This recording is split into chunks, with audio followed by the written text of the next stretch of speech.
Eu sou Patrícia Lins, psicanalista, e esse é o meu canal no YouTube. Seja muito bem-vindo. Nós estamos no quadro Pais, Mães, Filhos, Como Lidar? E hoje nós vamos falar de um tema muito interessante. Duas casas, duas vivências. A casa do pai e a casa da mãe. Como a gente lida com essa situação? Vamos juntos refletir um pouco sobre isso. Bom, primeiramente, não posso deixar de dizer que toda separação, processo de divórcio, é sempre difícil para os pais, para os filhos. Mesmo que seja amigável, que tudo transcorra com naturalidade, sem grandes brigas, para evitar, inclusive, acentuar o sofrimento psíquico, isso sempre terá um resultado, o que é um processo de luto, né? Aquela relação não existe mais, e a criança, querendo ou não, cresceu e viveu nesse círculo. E agora ela vai ser imersa numa outra configuração.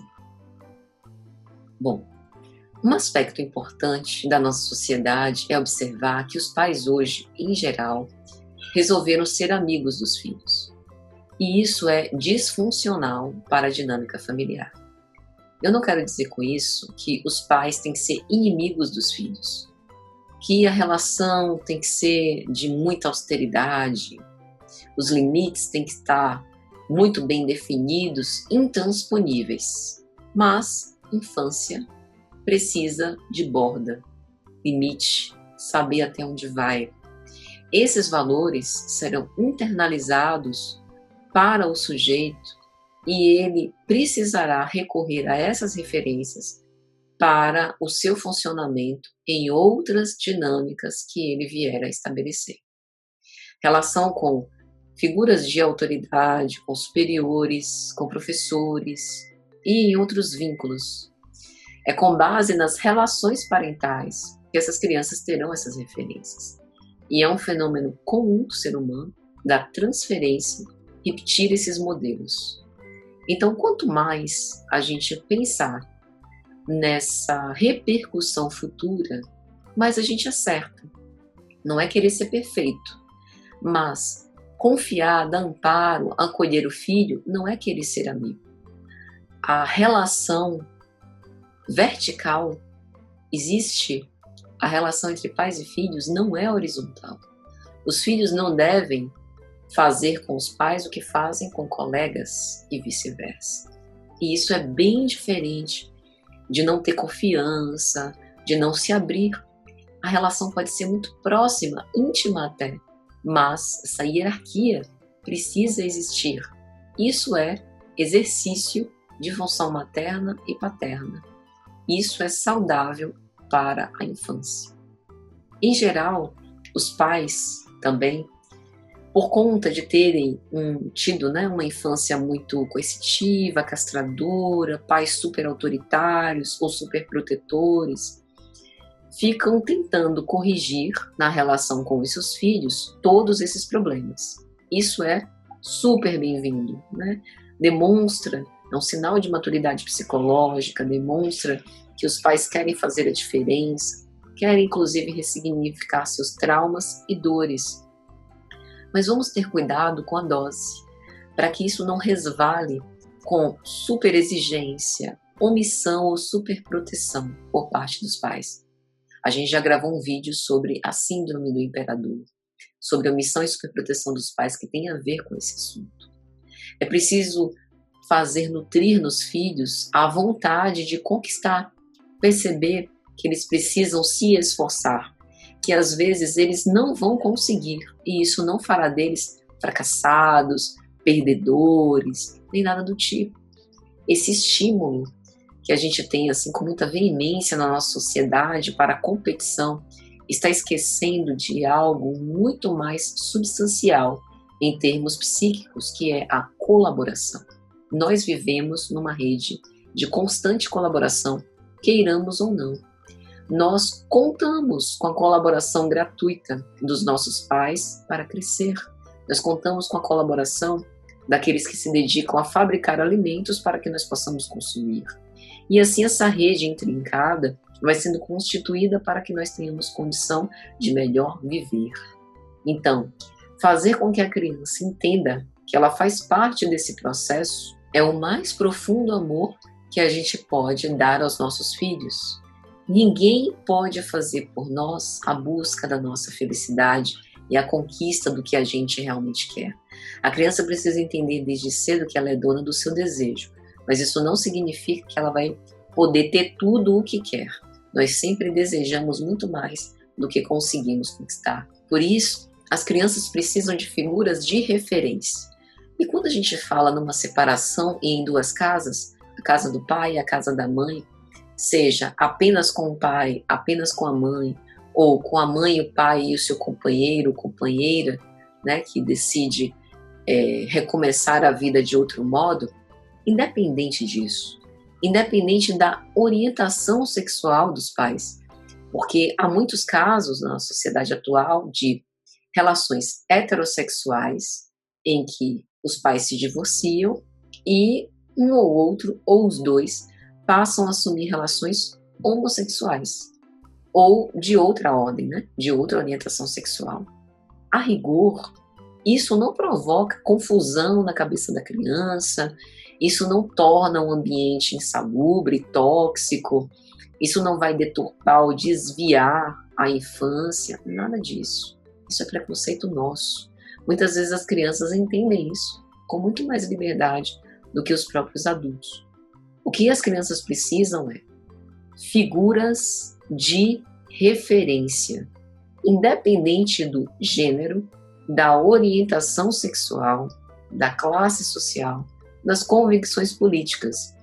Elas precisam de figuras de referência.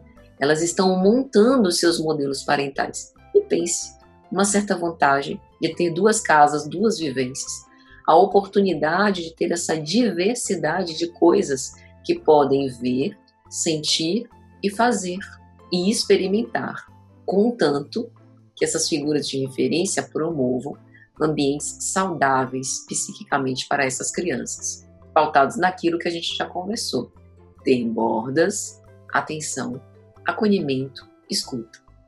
Na separação, a criança pode criar muitas fantasias. Daí a importância da guarda compartilhada de continuar com o mesmo carinho, com os mesmos hábitos e continuar nutrindo os vínculos. Há inclusive uma lei, a 13.058 de 2014, que determina que o tempo do convívio com os filhos deve ser dividido de forma equilibrada entre a mãe e o pai, além de estabelecer que os pais devem decidir em conjunto todas as questões relacionadas às vidas dos filhos. A guarda compartilhada é Instituto do Direito da Família, que propõe o compartilhamento equânime entre os pais separados, da convivência e de todas as responsabilidades relacionadas à vida do menor. Mesmo separados, os pais continuam unidos no propósito de exercer as suas funções materna e paterna. É comum, numa separação, a criança achar que vai ser abandonada, que está sendo deixada pelo pai ou pela mãe. Confunde a separação do matrimônio com a separação das funções de maternidade e paternidade. Também é muito frequente achar que a culpa foi dela, da criança, sentir uma grande angústia de nunca mais conseguir ver o pai ou ver a mãe, porque um ou outro saiu de casa. A criança também se preocupa e se mobiliza muito com a separação. Muitas crianças, inclusive, se colocam como juízes pacificadores para tentar juntar os pais de novo, né? Muitos pais têm dúvida de como dizer que se separaram. É preciso dizer a verdade, mesmo sem esmiuçar, sem detalhar os motivos, mas nunca inventar histórias. Seu pai só vai viajar, ele vai passar um tempo na casa do avô. Por que dizer isso, né? Para poupar a criança. A criança precisa de uma relação confiável com os pais. Isso significa que a mentira deve ficar afastada dessa relação. A criança vai perceber. E quando ela perceber que houve uma separação, além de todas as suas angústias e fantasias, ela também vai pensar que não pode confiar nos pais, porque eles mentiram para ela. Nesses momentos de separação, em geral, a psicosfera do lar já apresenta há tempos que há alguma coisa errada, que os pais provavelmente não se gostam mais, que estão brigando muito. As crianças são atentas Por isso não se deve esconder os sentimentos. O que isso custou aos pais e vai custar a elas? Que é triste, que é chato, que às vezes vai estar mais intolerante, mais agressivo. É preciso validar essas emoções, porque assim as crianças também aprendem a elaborar os seus próprios sentimentos. A criança não pode ficar alheia ao contato de um ou de outro. É o casal que se separa, e não a mãe ou o pai que se separa da criança.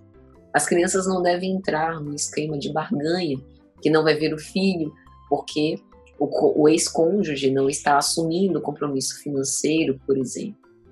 É preciso manter dentro do possível a rotina da criança da forma como era antes, a fim de minimizar os impactos. Entrar no mundo dos filhos, porque foram os pais que decidiram se separar, não as crianças. E é comum que por conta da afetividade doente entre os pais, isso também possa causar um afastamento entre eles e o filho. Os filhos precisam do contato com o pai e com a mãe. É importante evitar falar mal para a criança, desqualificando o genitor. A imagem que o filho tem do pai e da mãe precisa ser preservada, até que a criança, pelo menos, tenha condição de elaborar e saber quem é quem nessa história. Porque a criança se identifica com a imagem dos pais. E se alguém fala mal do pai ou da mãe para a criança, é como se falasse mal dela mesma. Ela se sentirá desqualificada. E para isso, lidar com as diferenças pode ser essencialmente importante. Mesmo que em um lugar, numa casa, se pregue uma coisa e na outra haja outra realidade, essa outra realidade também pode ser constitutiva, se o afeto estiver presente. O acolhimento não se dá em função da orientação sexual ou de como opera a dinâmica relacional, mas em função das crianças se sentirem à vontade para dizer o que pensam, sem medo de serem julgadas, sentindo que estão com quem as ama, mesmo que seja com limites. Essa é uma responsabilidade dos dois, figura paterna, figura materna, quem os exerce, e também dos novos agregados, aqueles que passam a se relacionar com eles. Pense 2 vezes se o companheiro que você elegeu para sua vida não aceita o seu filho. O que será uma tarefa precisa, uma missão, um dever mais relevante para você? Não obstante os novos relacionamentos estabelecidos, os filhos são para sempre. Eu sou Patrícia Lins, psicanalista, e esse é o meu canal no YouTube. Esse quadro, Pais, Mães, Filhos, Como Lidar, hoje tratou do tema 2 casas, 2 vivências. A casa da mãe e a casa do pai. Espero que vocês tenham gostado e te vejo na próxima.